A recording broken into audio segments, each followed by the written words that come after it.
Hello bachcho, how are you all? I hope each one of you is absolutely good. I am your biology educator Dr. Diksha. Welcome you all in today's class, जिसमें हम पढ़ रहे हैं class 11 biology का 16 chapter excretory products and there elimination. Part 1 हम पढ़ चुके हैं, जिसमें हमने क्या पढ़ा, डिफरेंट एक्सक्रीटरी प्रोडक्ट्स के बारे में पढ़ा, साथ ही साथ डिफरेंट एनिमल्स में मिलने वाले डिफरेंट एक्सक्रीटरी स्ट्रक्चर्स के बारे में पढ़ा। अब हम पार्ट 2 ले रहे हैं, जिसमें हम ह्यूमन एक्सक्रीटरी सिस्टम के बारे में पढ़ेंगे। इस चैप्टर की बात करें बच्चों, तो इस चैप्टर में मेजर 9 टॉपिक्स हैं। पहला टॉपिक क्या है, introduction to excretory system.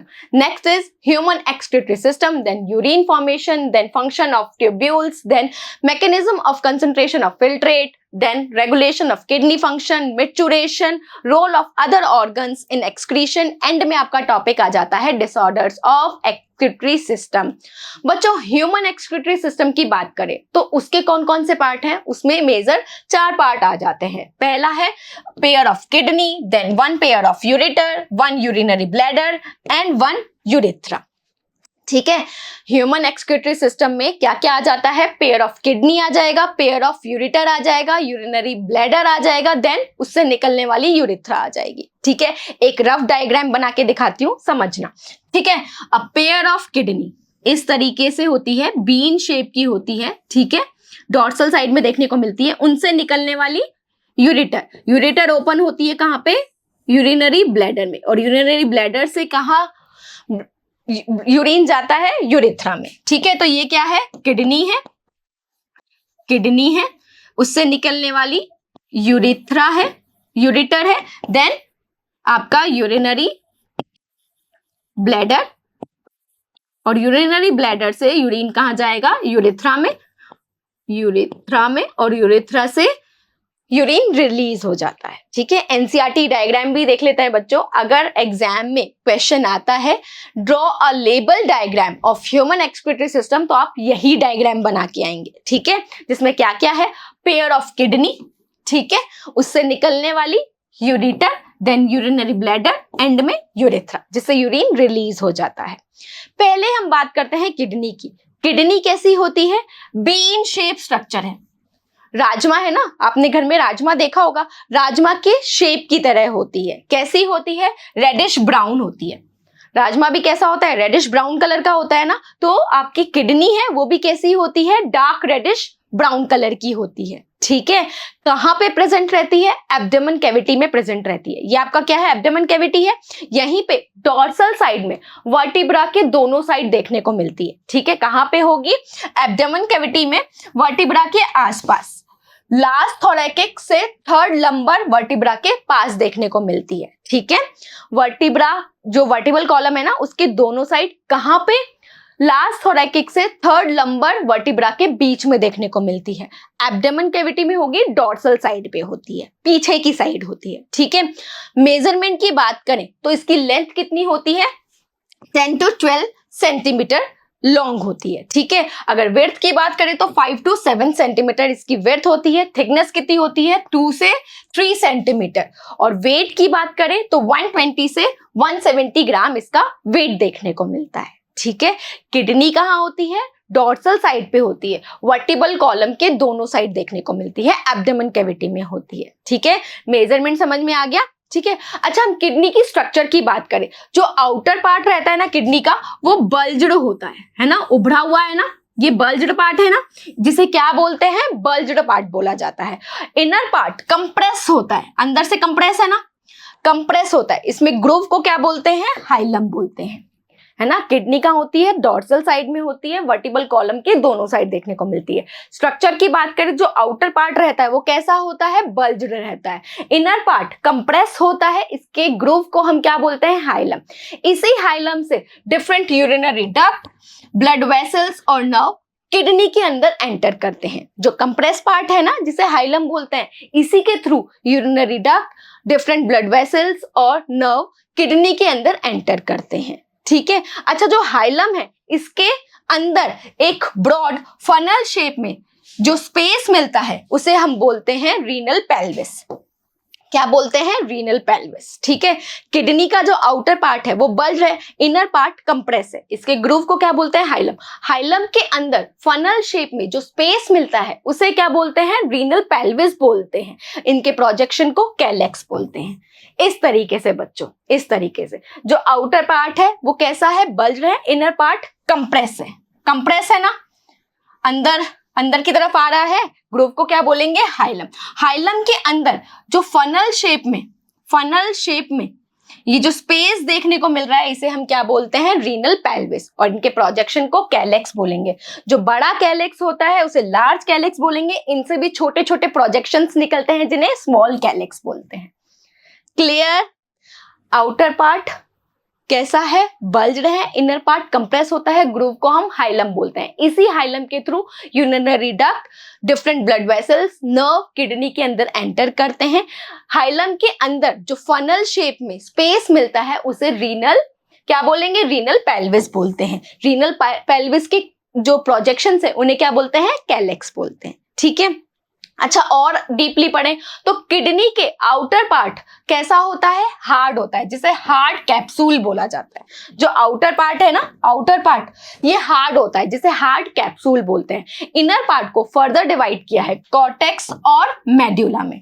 Cortex और मेड्यूला में जो आउटर पार्ट है वो कैसा है, हार्ड होता है, जिसे हार्ड कैप्सूल बोला जाता है। क्या बोला जाता है, हार्ड कैप्सूल बोला जाता है। इनर पार्ट को फर्दर डिवाइड किया है कॉर्टेक्स में और मेड्यूला में। ठीक है, जिसे रीनल कॉर्टेक्स और रीनल मेड्यूला बोला जाता है। क्लियर। जो मेड्यूला रहता है वो फर्दर डिवाइड हो जाता है कॉनिकल मासेस में। भाई आउटर पार्ट तो क्या है आपका, कॉर्टेक्स है। ठीक है, कॉर्टेक्स के अंदर वाला पार्ट क्या कहलाएगा, मेड्यूला, जो कि फर्दर डिवाइड हो जाता है कॉनिकल मासेस में, जिन्हें क्या बोला जाता है, मेड्यूलरी पिरामिड बोला जाता है। मतलब जो मेडुला वाला पार्ट है ना वो कॉनिकल शेप में प्रेजेंट रहता है, जिन्हें क्या बोला जाता है, मेड्यूलरी पिरामिड बोला जाता है। क्लियर। और मेडुलरी पिरामिड के बीच में ही कॉर्टेक्स का थोड़ा थोड़ा सा पार्ट आता है जिसे क्या बोलते हैं, कॉलम ऑफ बर्टीनी बोलते हैं। क्या बोलेंगे, कॉलम ऑफ बर्टीनी। आउटर पार्ट कैसा होता है, हार्ड होता है, जैसे कैप्सूल। इनसाइड भी किडनी के अंदर क्या देखने को मिलेगा, जो बाहर वाला पार्ट रहता है उसे कॉर्टेक्स बोलते हैं, अंदर वाले पार्ट को medulla. Medulla conical shape masses में प्रेजेंट रहता है जिन्हें मेड्यूलरी पिरामिड बोलते हैं। इन पिरामिड्स के बीच में कॉर्टेक्स के कुछ कॉलम्स आते हैं जिन्हें कॉलम ऑफ बर्टीनी बोला जाता है। क्लियर। देख लो एक बार, ये आउटर पार्ट क्या है, कैप्सूल, इनसाइड क्या है, कॉर्टेक्स। कॉर्टेक्स के अंदर क्या देखने को मिल रहे हैं, ये कॉनिकल शेप जो स्ट्रक्चर है जिन्हें मेडुलरी पिरामिड बोला जाता है। इनके बीच में कॉर्टेक्स का थोड़ा थोड़ा सा पार्ट आता है, कुछ कॉलम्स आते हैं जिन्हें रीनल कॉलम या कॉलम ऑफ बर्टीनी बोला जाता है। क्लियर। आउटर पार्ट कैसा होता है, बल्ज होता है, इनर पार्ट कंप्रेस होता है, जिसके ग्रूव को हाइलम बोलते हैं। इसी के through different blood vessels, urinary duct और नर्व्स किडनी के अंदर एंटर करते हैं। जो आपका फनल शेप में अंदर स्पेस होता है जिसे रीनल पेल्विस बोलते हैं, इनके प्रोजेक्शन को कैलेक्स बोलते हैं। ठीक है, ये प्रोजेक्शंस क्या हैं, ये प्रोजेक्शंस दिख रहे हैं ना आपको, ये प्रोजेक्शंस क्या हैं, जिनमें मेडुलरी पिरामिड प्रेजेंट है, इन्हें क्या बोलेंगे, कैलेक्स बोलेंगे। ठीक है, इनर पार्ट को जो आउटर होता है, इनर पार्ट का भी जो आउटर होता है इसे कॉर्टेक्स बोलेंगे। जो मेडुला रहेगा वो कॉनिकल शेप स्ट्रक्चर में प्रेजेंट रहता है जिन्हें मेडुलरी पिरामिड बोलते हैं। क्लियर। क्लियर। अच्छा अब हम बात करते हैं नेफ्रॉन की। देखो हमें पता है हमारे पास 2 किडनी है, कई लोग इसे बेचकर आईफोन भी ले लेते हैं पर यूजुअली 2 ही रहती है। कहाँ रहती है, डॉर्सल साइड में रहेगी, वर्टिबल कॉलम के दोनों साइड प्रेजेंट रहती है। किडनी का काम क्या है कि वो ब्लड को फिल्टर करती है। किडनी के अंदर कौन फिल्टर करने का काम करता है, नेफ्रॉन। भाई किडनी में भी कौन ब्लड को फिल्टर कर रहा है, नेफ्रॉन। एक किडनी में 1 मिलियन नंबर में क्या देखने को मिलते हैं, नेफ्रॉन देखने को मिलते हैं। बेसिकली यही ब्लड को फिल्टर करती हैं, तो क्या कहलाएंगी, structural functional unit of kidney कहलाती हैं। एक किडनी में 1 मिलियन नंबर में क्या है, नेफ्रॉन है, जो कि ब्लड को फिल्टर करती हैं, यूरिन फॉर्मेशन का मेन काम करती हैं। ठीक है, नेफ्रॉन की बात करें तो इसके भी 2 पार्ट होते हैं। पहला पार्ट कौन सा है, ग्लोमेरुलस, दूसरा कौन सा है, रीनल ट्यूब्यूल। ठीक है, यही क्या करती हैं, ब्लड को फिल्टर करने का काम करती है, यूरिन फॉर्मेशन का काम करती हैं। हर एक किडनी में 1 मिलियन नंबर में नेफ्रॉन देखने को मिलते हैं। नेफ्रॉन के 2 पार्ट होते हैं, पहले पार्ट को ग्लोमेरुलस बोला जाता है, दूसरे पार्ट को रीनल ट्यूब्यूल बोला जाता है। अब ये ग्लोमेरुलस क्या है, देखो हमें पता है किसी भी ऑर्गन में ब्लड देने वाली ब्लड वेसल कौन सी होती है, आर्टरी कहलाती है। वो डिवाइड हो जाती है आर्ट्रियोल्स में, आर्ट्रियोल्स फर्दर डिवाइड हो जाती है इंडिविजुअल सेल को ब्लड देने के लिए कैपिलरीज में। तो जो आपकी ब्लड लेके आ रही है ना ब्लड वेसल, उसे क्या बोलेंगे, एफेरेंट आर्ट्रियोल। भाई किडनी में नेफ्रॉन के अंदर जो ब्लड लेके आएगी ब्लड वेसल, उसे क्या बोलेंगे, एफेरेंट आर्ट्रियोल। ये एफेरेंट आर्ट्रियोल फर्दर क्या बना देगी, क्लस्टर ऑफ कैपिलरीज बना देती है, जिन्हें क्या बोला जाता है, ग्लोमेरुलस बोला जाता है। क्या बोला जाता है, ग्लोमेरुलस, जो कि नेफ्रॉन का फर्स्ट पार्ट है। दूसरा पार्ट क्या है, रीनल ट्यूब्यूल। रीनल ट्यूब्यूल में पहला पार्ट क्या है, जो कप शेप में प्रेजेंट रहता है ना, जो कप शेप में, यू शेप में जो स्ट्रक्चर प्रेजेंट रहती है, जिसे बोमन कैप्सूल बोलते हैं, जो कि आपका रीनल ट्यूब्यूल का फर्स्ट पार्ट है। ये बना देता है कॉइल ट्यूब, जिसे क्या बोलते हैं, प्रॉक्सिमल कॉन्वोल्यूटेड ट्यूब्यूल। ठीक है, पहला क्या है, ग्लोमेरुलस, दूसरा क्या है, रीनल ट्यूब्यूल। रीनल ट्यूब्यूल में भी पहला पार्ट क्या आ जाता है, यू शेप स्ट्रक्चर, जिसे बोमन कैप्सूल बोलते हैं। बोमन कैप्सूल एक कॉइल ट्यूब में खुलता है, जिसे proximal convoluted tubule. Proximal convoluted tubule further एक यू शेप स्ट्रक्चर बनाती है, जिसे हेनलेज लूप बोला जाता है। क्या बोला जाता है, हेनलेज लूप बोला जाता है, लूप ऑफ हेनले बोला जाता है। इसमें भी लिम्ब्स देखने को मिलती हैं, असेंडिंग लिम्ब और डिसेंडिंग लिम्ब। ठीक है, ये नीचे जा रही है ना, तो ये क्या कहलाएगी, descending limb of loop of Henle. वापस ऊपर जा रही है तो ascending limb of loop of Henle. ठीक है, ये फर्दर क्या बनाएगी, कॉइल ट्यूब बना देती है, जिसे डिस्टल कॉन्वोल्यूटेड ट्यूब्यूल बोलते हैं। ठीक है, प्रॉक्सिमल मतलब पास वाला, डिस्टल मतलब दूर वाला। ठीक है, यू शेप स्ट्रक्चर ओपन होगा कॉइल डक्ट में, जिसे क्या बोलते हैं, प्रॉक्सिमल कॉन्वोल्यूटेड ट्यूब्यूल। फिर ये किस में ओपन हो जाएगी, loop of Henley. Loop of Henley में 2 लिम्ब्स देखने को मिलती हैं, डिसेंडिंग और असेंडिंग। फर्दर कॉइल ट्यूब देखने को मिलती है, जिसे क्या बोलते हैं, डिस्टल कॉन्वोल्यूटेड ट्यूब्यूल। क्या बोलेंगे, डिस्टल कॉन्वोल्यूटेड ट्यूब्यूल। ये डिस्टिंक्ट कॉन्वोल्यूटेड ट्यूब्यूल फर्दर एक डक्ट में ओपन होती है, जिसे क्या बोलते हैं, कलेक्टिंग डक्ट बोलते हैं। क्लियर भाई, आपका जो नेफ्रॉन है ना, उसमें 2 मेन स्ट्रक्चर देखने को मिलती हैं। ग्लोमेरुलस क्या है, क्लस्टर ऑफ कैपिलरीज है। फर्दर दूसरे पार्ट कौन सा है, रीनल ट्यूब्यूल। रीनल ट्यूब्यूल में भी पहला पार्ट क्या कहलाता है, बोमन कैप्सूल। उसके बाद कॉइल ट्यूब है, जिसे क्या बोलेंगे, प्रॉक्सिमल कॉन्वोल्यूटेड ट्यूब्यूल। ये किसमें ओपन होती है, loop of Henley. Loop of Henley में 2 लिम्ब्स देखने को मिलती हैं, डिसेंडिंग और असेंडिंग। उसके बाद फर्दर एक कॉइल डक्ट होती है, जिसे क्या बोलते हैं, डिस्टल कॉन्वोल्यूटेड ट्यूब्यूल। ये ओपन हो जाती है कलेक्टिंग डक्ट में, और यूरिन बाहर रिलीज हो जाता है यूरेटर के थ्रू। क्लियर क्लियर, पढ़े। पहले हम पढ़ते हैं ग्लोमेरुलस के बारे में। तो ग्लोमेरुलस क्या है, क्लस्टर ऑफ कैपिलरीज है। कैसे बनती हैं, जो आर्टरी ब्लड लेके आती है उसे क्या बोलते हैं, रीनल आर्टरी। ये फर्दर डिवाइड हो जाती है एफेरेंट आर्ट्रियोल में। भाई किसी भी ऑर्गन में ब्लड देने वाली ब्लड वेसल कौन सी होती है, आर्टरी होती है। रीनल मतलब किडनी, कहीं पे भी आप रीनल देख लें तो उसका मतलब क्या है, क्या है, किडनी। तो किडनी में ब्लड देने वाली blood vessel renal artery further divide हो जाएगी किसमें, एफेरेंट आर्ट्रियोल में। एफेरेंट आर्ट्रियोल फर्दर क्या कर देती हैं, कैपिलरीज में डिवाइड हो जाती है, और इसी क्लस्टर ऑफ कैपिलरीज को हम क्या बोलते हैं, ग्लोमेरुलस। कौन ब्लड लेके आएगी नेफ्रॉन में, एफेरेंट आर्ट्रियोल। कौन लेके जाएगी, इफरेंट आर्ट्रियोल। समझ में आया, समझ में आया, समझ में आया। देखो इस तरीके से जो लेके आ रही है दैट इज एफेरेंट, जो लेके जाएगी इफरेंट। क्लियर क्लियर भाई, ब्लड वेसल लेके कौन सी आएगी, renal artery. Renal artery divide हो जाएगी किसमें, एफेरेंट आर्ट्रियोल में। एफेरेंट आर्ट्रियोल तो लेके आ रही है, इसका क्लस्टर बन रहा है, जिसे क्या बोल रहे हैं, ग्लोमेरुलस। ग्लोमेरुलस डिवाइड हो जा रही है फर्दर, जो इससे ब्लड लेके जाएगी that is your efferent arteriole.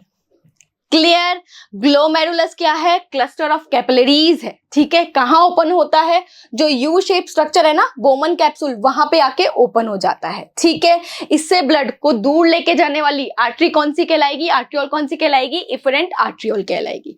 अब हम बात करते हैं रीनल ट्यूब्यूल की। तो रीनल ट्यूब्यूल में पहला पार्ट क्या आ जाता है, यू शेप स्ट्रक्चर, जिसे कप शेप स्ट्रक्चर भी बोला जाता है। क्या होता है ये, बोमन कैप्सूल। ठीक है, इसी के अंदर ग्लोमेरुलस यानी क्लस्टर ऑफ कैपिलरीज आके ब्लड देती हैं। कलेक्टिवली बोमन कैप्सूल और आपके ग्लोमेरुलस को कलेक्टिवली क्या बोला जाता है? मेल्पिगियन बॉडीज बोला जाता है।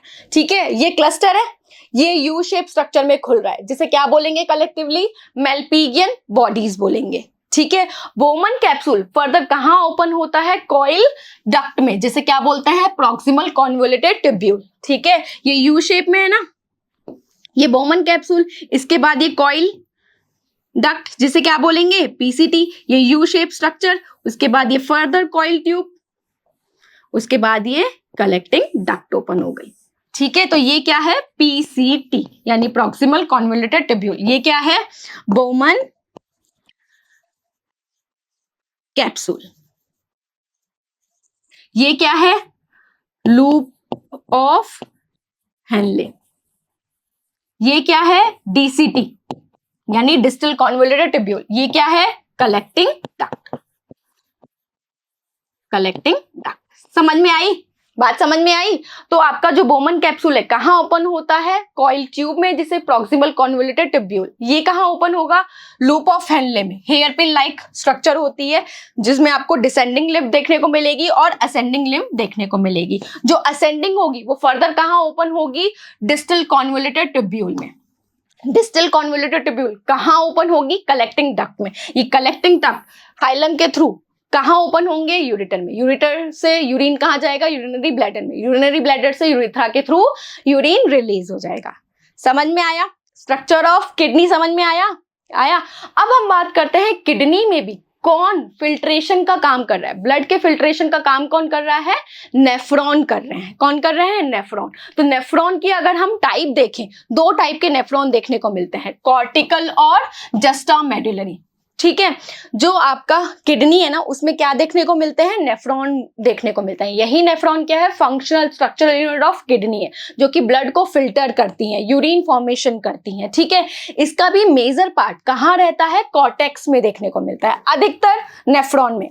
ठीक है, मेजर पार्ट कहाँ देखने को मिलता है? कॉर्टेक्स में। कुछ नेफ्रॉन में इनमें जो पार्ट रहेगा लूप ऑफ हेनले वो बड़ा रहता है और मेडुला में आ जाता है। तो इस बेसिस पे दो टाइप के नेफ्रॉन होते हैं, कॉर्टिकल नेफ्रॉन और जस्टा मेडुलरी नेफ्रॉन। कॉर्टिकल नाम में ही आ रहा है, ऐसा नेफ्रॉन जिसका मेजर पार्ट कहाँ रहेगा? कॉर्टेक्स में रहेगा। अराउंड 80% आपके नेफ्रॉन कैसे होते हैं? कॉर्टिकल नेफ्रॉन होते हैं, और अराउंड 20% कैसे होते हैं? जस्टा मेडुलरी, जिसमें मेड्यूला में इनका बहुत सारा पार्ट आ जाता है, जिनमें लूप ऑफ हेनले लंबी होती है। ठीक है, अधिकतर कैसे होते हैं? कॉर्टिकल, जिसमें लूप ऑफ हेनले छोटी होती है। ठीक है, लूप ऑफ हेनले छोटी देखने को मिलेगी कॉर्टिकल नेफ्रॉन में। ये डायग्राम में भी आपको दिख रहा होगा, ये आपका क्या है? कॉर्टिकल है, जिसमें लूप ऑफ हेनले छोटी है। तो मेड्यूला में उसका पार्ट बहुत कम आता है। मेजर पार्ट कहाँ रहेगा? कॉर्टेक्स में ही देखने को मिलता है। ठीक है, तो मेड्यूला में इसका बहुत कम पार्ट आता है। इसमें वासा रेक्टा या तो एब्सेंट होती है या हाईली रिड्यूस होती है। अब बच्चे पूछेंगे मैम ये वासा रेक्टा क्या है? देखो, हमें पता है जो ब्लड वेसल लेके आती है ब्लड, वो कौन सी होती है? Efferent arteriole. जो लेके जाती है इफरेंट आर्ट्रियोल। इफरेंट आर्ट्रियोल भी एक नेटवर्क बना देती है अराउंड रीनल ट्यूब्यूल। ठीक है, और इसका एक ब्रांच जो आपके यू शेप स्ट्रक्चर है लूप ऑफ हेनले के आसपास देखने को मिलता है, उसे क्या बोलेंगे? वासा रेक्टा बोलते हैं। और भी क्लियर हो जाएगा, अभी बताऊंगी। दूसरा क्या है आपका? जस्टा मेडुलरी नेफ्रॉन, जिसमें क्या होता है? जो लूप ऑफ हेनले होता है वो बहुत बड़ा होता है और मेडुला में एक्सटेंड हो जाता है। जबकि अधिकतर कॉर्टिकल में क्या रहेगा? मेजर नेफ्रॉन का पार्ट कहाँ रहेगा? कॉर्टेक्स में रहेगा। लूप ऑफ हेनले उनमें छोटी देखने को मिलती है। जस्टा मेडुलरी में क्या होगा? लूप ऑफ हेनले लंबी होती है, तो मेडुला में इसका पार्ट देखने को मिलेगा। क्लियर। अब हम बात करते हैं पेरिट्यूबुलर कैपिलरीज या वासा रेक्टा की। मैंने बताया जो आर्ट्रियोल ब्लड लेके आती है नेफ्रॉन में वो एफेरेंट होती है, जो आर्ट्रियोल लेके जाती है वो इफेरेंट होती है। इफेरेंट आर्ट्रियोल भी क्या करती है? नेफ्रॉन या ट्यूबुलर पार्ट के आसपास क्या बना देगी? एक नेटवर्क बना देती है। इसका एक ब्रांच जो आपके लूप ऑफ हेनले के आसपास देखने को मिलता है उसे बोलते हैं वासा रेक्टा। ठीक है, The efferent arteriole emerging from glomerulus form a fine capillary network around the renal tubule. Renal tubule के आसपास इफरेंट आर्ट्रियोल भी क्या करती है, नेटवर्क बना देती है। उसकी एक ब्रांच क्या करेगी, हेनलेज लूप के आसपास यू शेप में स्ट्रक्चर बना देती है, जिसे क्या बोलेंगे, वासा रेक्टा बोलते हैं। इसका बहुत इंपॉर्टेंट रोल है यूरिन फॉर्मेशन में, mechanism of concentration of filtrate. Clear clear. इस तरीके से बच्चों ये आपकी क्या है, लेके आने वाली कौन सी आर्ट्रियोल है, एफरेंट, और लेके जाने वाली इफरेंट है। ये इफरेंट आर्ट्रियोल भी क्या करती है, फर्दर नेटवर्क बना देती है। इसकी एक ब्रांच जो लूप ऑफ हेनले के आसपास मिलेगी उसे क्या बोलते हैं, वासा रेक्टा बोलते हैं, वासा रेक्टा बोलते हैं। ये इसे क्या बोलेंगे, वासा रेक्टा बोलेंगे। क्लियर क्लियर, समझ में आई बात, आई ना। तो आज के इस लेक्चर में बच्चों हमने क्या देखा, ह्यूमन एक्सक्रीटरी सिस्टम में स्ट्रक्चर ऑफ किडनी के बारे में पढ़ा, स्ट्रक्चर ऑफ नेफ्रॉन के बारे में पढ़ा। समझ में आ गया? तो चलो कुछ क्वेश्चंस कर लेते हैं। पहला क्वेश्चन क्या है बच्चों, in humans the length of each kidney is, कितनी होती है लेंथ, कितनी होती है, 10 से लेकर 12 सेंटीमीटर। विड्थ कितनी होती है, 5 से लेकर 7 सेंटीमीटर। थिकनेस की बात करें तो वो 2 से 3 सेंटीमीटर। वेट की बात करें तो 120 से लेकर 170 ग्राम तक। तो लेंथ कितनी है, 10 to 12 सेंटीमीटर, 10 to 12 सेंटीमीटर। तो option D is correct. Next question क्या है, blood is carried away from glomerulus by which artery, लेके जाने वाली आर्ट्रियोल कौन सी होती है, इफरेंट, है ना। इफरेंट क्या करेगी, लेके जाती है ब्लड, एफरेंट लेके आती है नेफ्रॉन में ब्लड। क्लियर। तो इफरेंट क्या है, अवे फ्रॉम ग्लोमेरुलस, है ना, ग्लोमेरुलस से दूर ले जाती है। ठीक है, तो answer is efferent artery. Next question, the coil tube coming out of the Bowman's capsule is called, जो कॉइल ट्यूब होती है उसे क्या बोलते हैं, प्रॉक्सिमल कॉन्वोल्यूटेड ट्यूब्यूल। क्या बोलेंगे, प्रॉक्सिमल कॉन्वोल्यूटेड ट्यूब्यूल्स। ठीक है, यानी पीसीटी बोलेंगे। क्लियर क्लियर, यही बोलते हैं ना। Next question, in the cortical nephron the Vasa रेक्टा is absent और हाईली रिड्यूस। हाँ, जो कॉर्टिकल रहेगा, जिसका मेजर पार्ट कहाँ रहेगा, कॉर्टेक्स में। मेडुला में बहुत कम पार्ट आता है लूप ऑफ हेनले का, तो उसमें वासा रेक्टा या तो एब्सेंट रहेगी या हाईली रिड्यूस रहती है। तो statement is true. Next question, the shape of Henle's loop is U shape. हाँ, यू शेप होती है ना, डिसेंडिंग लिम्ब और असेंडिंग लिम्ब। तो स्टेटमेंट इज ट्रू। ये है आज का लेक्चर जिसमें हमने ह्यूमन एक्सक्रीटरी सिस्टम के बारे में पढ़ा। Thank you so much for watching.